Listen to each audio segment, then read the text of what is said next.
Oi gente, meu nome é Everardo Gouveia, sou professor de Geografia. Hoje a gente vai trabalhar com um assunto específico da segunda Revolução Industrial. Uma tendência que começa na segunda Revolução Industrial e que avança para o capitalismo da terceira Revolução Industrial, o capitalismo informacional, né? Que são as práticas empresariais e os processos de concentração empresariais que surgiram a partir do século XIX, quando a segunda Revolução Industrial surgiu. Por volta ali de 1860, 1870, você começa a ter uma série de estratégias de mercado que os empresários começaram a desenvolver e, ao mesmo tempo, surgindo também fusões, aquisições, trustes, cartéis, holdings, dumpings, enfim, é isso que a gente vai trabalhar. A gente vai trabalhar com esses nomes, com esses conceitos e tentar definir mais claramente o que é cada um. Bom, como eu falei para vocês, o nosso trabalho aqui não é dar uma aula sobre a segunda Revolução Industrial, mas falar sobre algumas características que o mercado da segunda Revolução Industrial começa a desenvolver.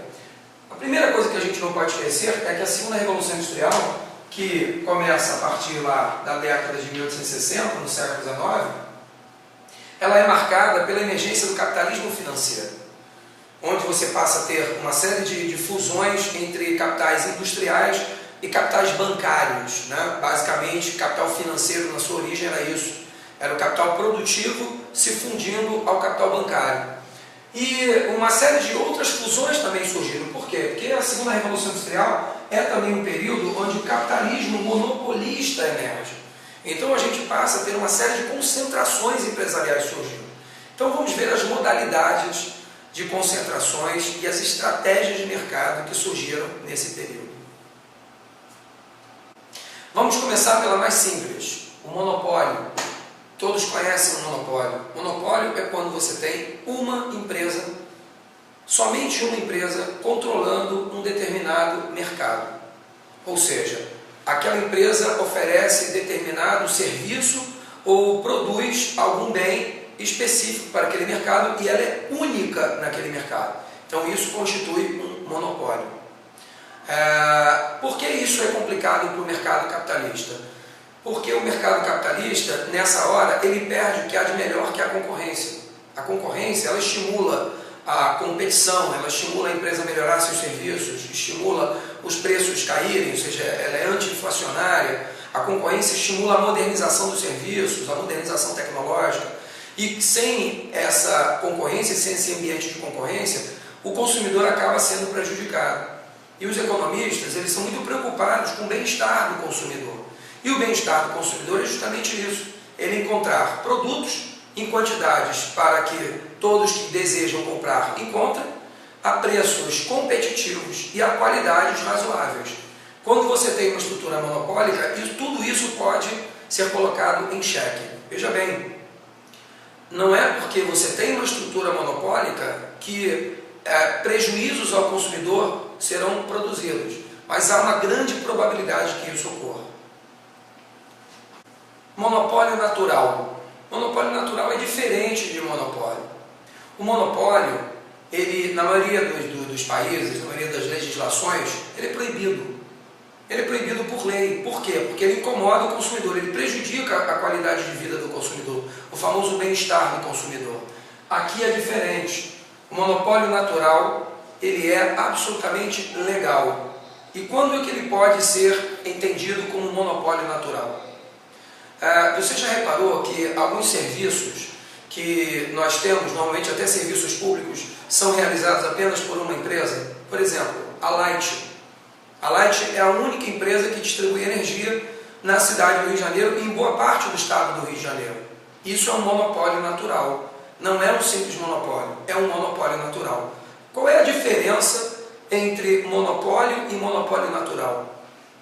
O monopólio, ele é considerado natural quando há algumas características específicas naquele mercado. Por exemplo, a Light, ela fez pesadíssimos investimentos para gerar a distribuição de energia para os seus consumidores. Ora, para que a Light permaneça no mercado, a Light precisa ser única. Se você tivesse outras empresas nesse mercado, a taxa de lucro da Light seria menor e os investimentos que a Light precisa fazer não possibilitariam uma taxa de lucro razoável para ela. Porque à medida que uma outra empresa entra, a taxa de lucro dela vai cair muito. E isso pode gerar até prejuízo para a própria empresa. Então, em casos quando os investimentos necessários são muito altos, é preciso que a empresa tenha uma margem de lucro um pouco maior. E isso significa que ela precisa ficar sozinha naquele mercado. Uma outra característica que ocorre no monopólio natural são os custos.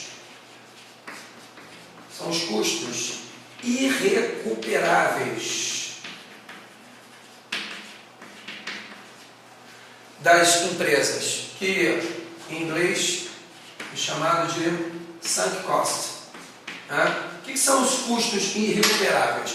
Isso é típico de um monopólio natural. Por exemplo, a Light fez investimentos na instalação de postes, cabos de luz, fez todo um investimento na distribuição de energia.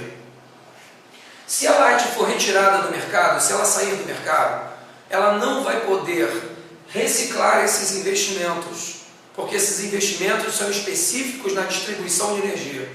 O que significa dizer que se a Light não ficar sozinha no mercado, ela não vai conseguir garantir o retorno dos seus investimentos.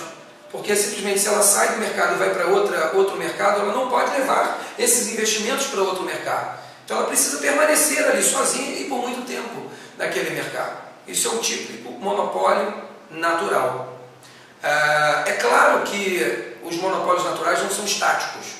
Você pode ter casos em que a modernização tecnológica ou a expansão daquele mercado consumidor pode transformar aquele monopólio natural num monopólio comum. Por exemplo, na Inglaterra hoje, em algumas cidades inglesas, você tem 2 ou 3 empresas oferecendo a distribuição de luz. Por quê? Porque ocorreu uma modernização tecnológica naquele país que permitiu a redução dos custos de geração de energia, de distribuição de energia e até dos custos irrecuperáveis, o que permitiu que outras empresas pudessem entrar no mercado. Outra questão que pode tornar o monopólio natural um monopólio é o tamanho do mercado. Se o mercado consumidor crescer muito, isso pode permitir a entrada de outras empresas. Mas se esse mercado realmente crescer bastante, para que a empresa possa melhorar a distribuição dos custos que ela tem por cada produto que ela gera para os consumidores. Oligopólio é outra estrutura de mercado. Oligopólio é quando você tem um número limitado de empresas, um número reduzido de empresas, também controlando um determinado mercado. Um número pequeno de empresas controlando o mercado de serviço X, o mercado de produto X.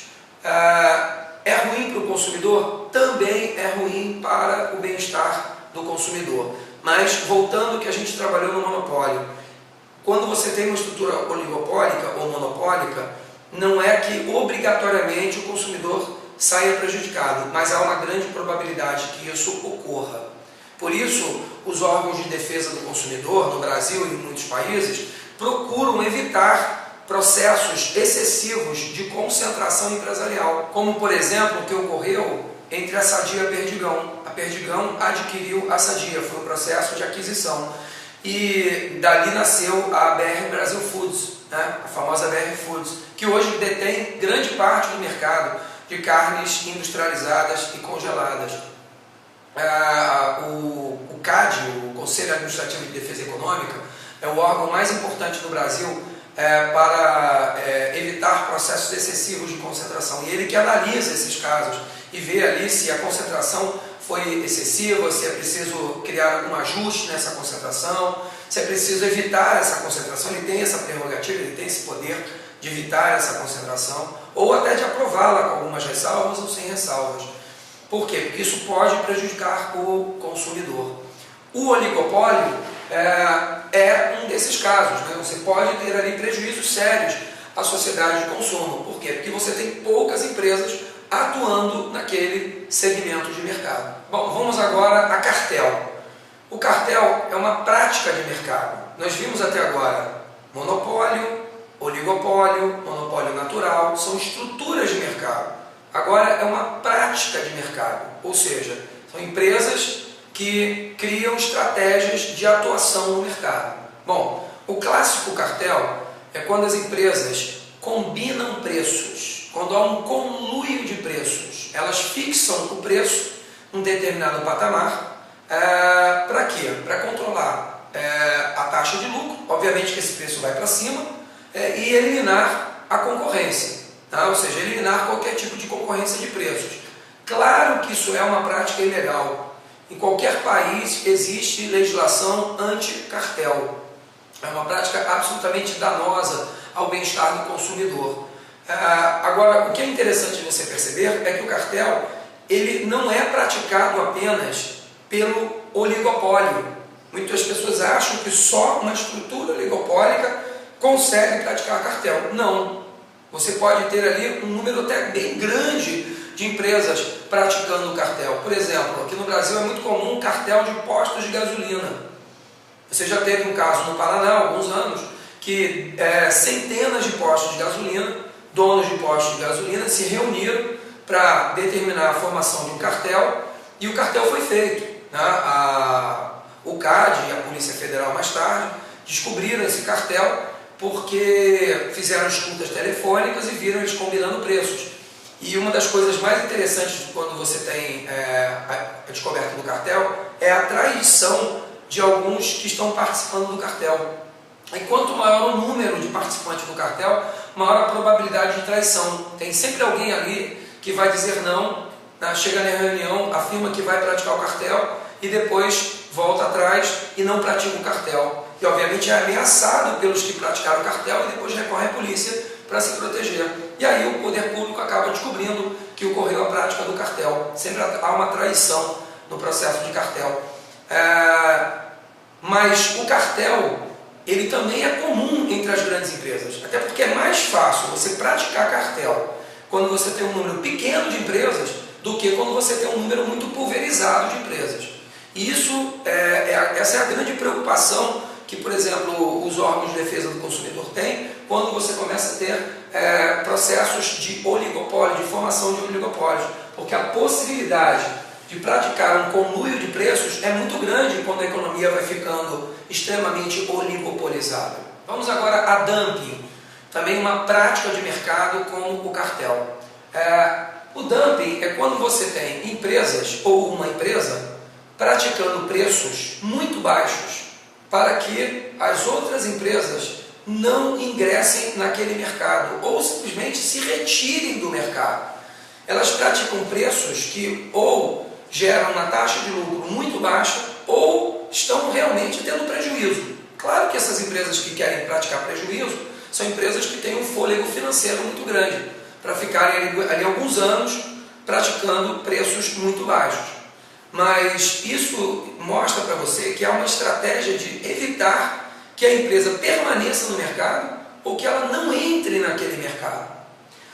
O dumping, a palavra dumping é muito utilizada quando essas empresas atuam internacionalmente. Ou seja, você tem uma empresa X de um país A tentando ingressar no mercado de uma empresa Y no país B.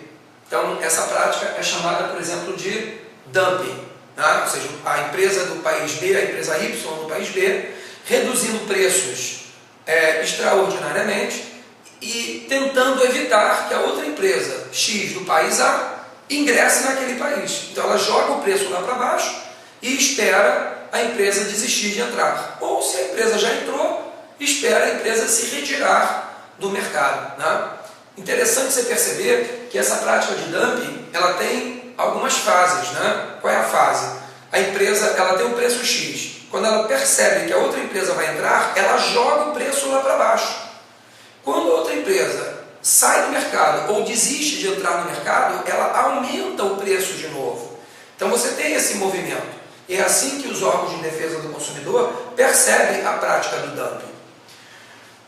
Essa prática pode ocorrer dentro do mercado nacional, por empresas nacionais? Também pode. Essa prática, quando ocorre em mercado nacional, vai ser chamada de preços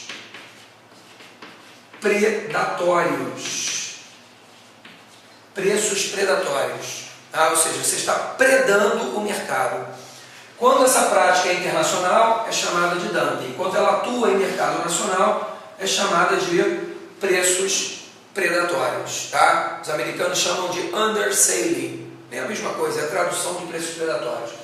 Então é a mesma história. A empresa vai tentar entrar no mercado, a outra empresa joga o preço lá para baixo, espera a empresa desistir, sai do mercado, quando a empresa sai do mercado, a empresa aumenta o preço e continua ali no mercado, continua sozinha ou as outras empresas. Isso pode ser feito também por um grupo de empresas, tentando reduzir o preço e evitando que a outra empresa ingresse naquele mercado. Claro que essa prática também é proibida por lei, né? Essa prática é danosa ao bem-estar do consumidor. Todas as práticas de mercado que prejudicam o consumidor são consideradas crime em muitas legislações, inclusive na legislação brasileira. Tá? A legislação brasileira é muito aperfeiçoada e ela entende que essas práticas são ruins e tenta penalizar o empresariado. Veja bem, no Brasil muita coisa não funciona, mas os órgãos de defesa do consumidor no Brasil se tornaram muito modernos, muito aperfeiçoados e muitas empresas têm sido penalizadas por essas práticas e as penalidades são muito altas. Então isso mostra a disposição do poder público no Brasil de tentar coibir essas práticas. Ou seja, hoje no Brasil ter esse tipo de prática muitas vezes não vale a pena. Bom, vamos agora para trust, né? O trust também é uma estrutura de mercado, como monopólio, como oligopólio, que surgiu também lá no século XIX. O primeiro trust clássico surgiu da família Rockefeller, daquela empresa que a gente conhece aqui no Brasil como Esso, né? A famosa Standard Oil, lá fora é conhecida hoje como Exxon, né? Na verdade ela já foi dividida em diversas empresas. A família Rockefeller, lá no século XIX, na segunda metade do século XIX, ela passou a controlar toda a cadeia produtiva do petróleo. Então eles controlavam a extração de petróleo, eles controlavam o transporte do petróleo, o refino do petróleo e a distribuição dos derivados de petróleo. Então o trust clássico, que a gente chama de trust vertical, é quando você tem o controle de empresas que pertencem à mesma cadeia produtiva. Por exemplo, a cadeia produtiva do petróleo. Que empresas pertencem à cadeia produtiva do petróleo? Extração, transporte, refino, distribuição. Então, todas essas empresas são controladas por um grupo econômico. Ele controla toda a cadeia produtiva. Por exemplo, o caso da Vale do Rio Doce. Hoje, a Vale, ela extrai minérios, transporta minérios, beneficia minérios e distribui minérios. Ou seja, ela tem o controle de toda a cadeia produtiva.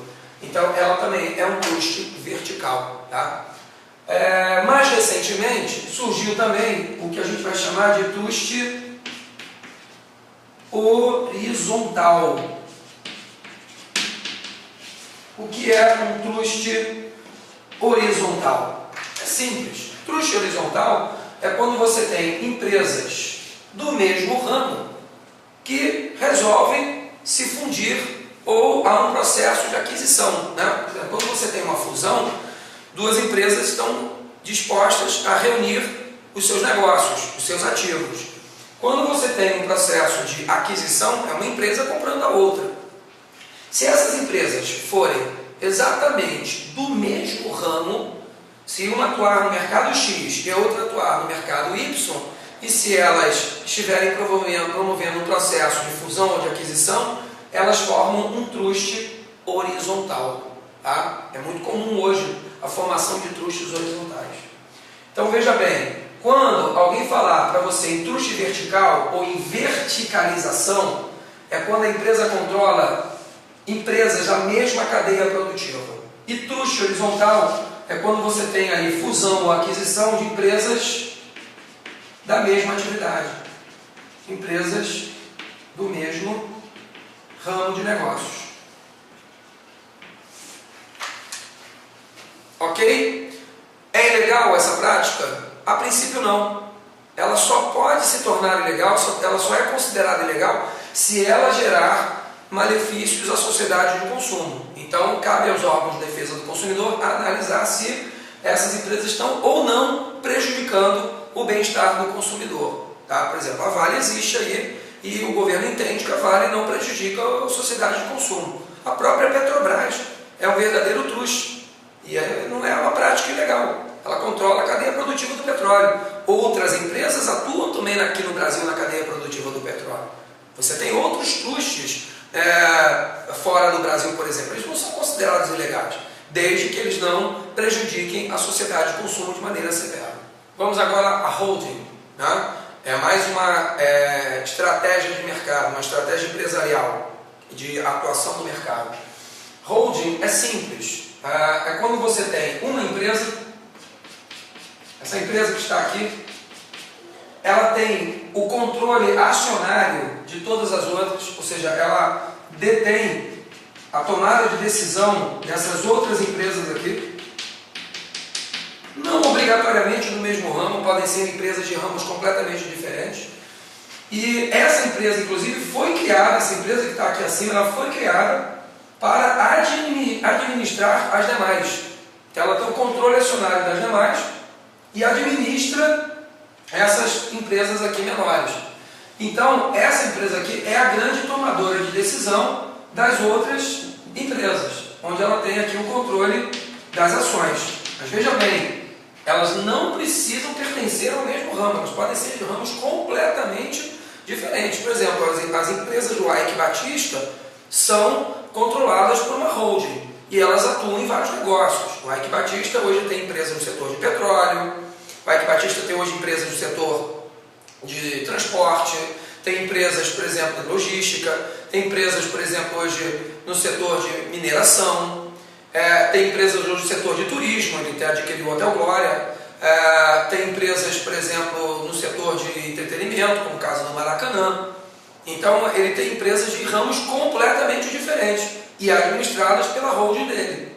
Então, isso é uma estratégia empresarial que vai adquirindo empresas de ramos diferentes ou não, e essa empresa é criada exclusivamente para isso, para administrar as demais. Vamos a mais uma estratégia de organização empresarial, que é a Joint Venture. Joint Venture, tradução aí, empreendimentos associados, né? Empreendimentos que de alguma forma se reuniram. Bom, o que é uma Joint Venture? É simples. Você tem aqui a empresa A e aqui você tem a empresa B. Tá? Essas duas empresas resolvem criar uma terceira empresa, a empresa C. Isso é uma Joint Venture. Claro que uma delas terá o controle das ações. Normalmente a empresa mais forte, uma empresa mais interessada no mercado, que está ali mais disposta a investir.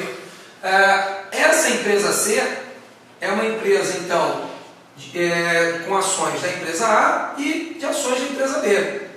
Essas duas empresas não perdem a sua personalidade jurídica. Elas permanecem como empresas independentes, separadas. Mas elas criam uma terceira empresa, onde você vai ter capital da empresa A e capital da empresa B. Você deve estar pensando aqui, mas qual é o interesse de se fazer isso, né? Muitos, por exemplo, inclusive são os mesmos interesses que você tem nas fusões, nas aquisições. Por exemplo, você pode ter aqui como estratégia a ampliação do mercado consumidor. A empresa C, ela pode estar adquirindo os pontos de venda da empresa A, os pontos de venda da empresa B. Por exemplo, a empresa C, ela pode simplesmente estar adquirindo a experiência da empresa A e a experiência da empresa B. Aí você deve estar pensando, mas por que elas precisariam dessas duas experiências? Para criar uma empresa C forte e capaz de enfrentar os rivais. Então elas trocam experiências tecnológicas, trocam experiências administrativas, ampliam seu mercado ao consumidor, escalas de produção, elas podem integrar as economias de escala, aumentando a capacidade produtiva, reduzindo os custos de produção, tornando-se mais eficientes. Então são estratégias de competição, né? São muito comuns hoje na globalização. Então a grande característica da Joint Venture é que esta empresa C, ela não impede que essa empresa A continue existindo, nem a B. Elas continuam independentes juridicamente, não perdem sua personalidade jurídica. A Joint Venture, ela pode ser permanente ou provisória. Isso depende do mercado, depende do interesse das empresas. Né? Joint venture é uma estratégia muito comum na extração de petróleo.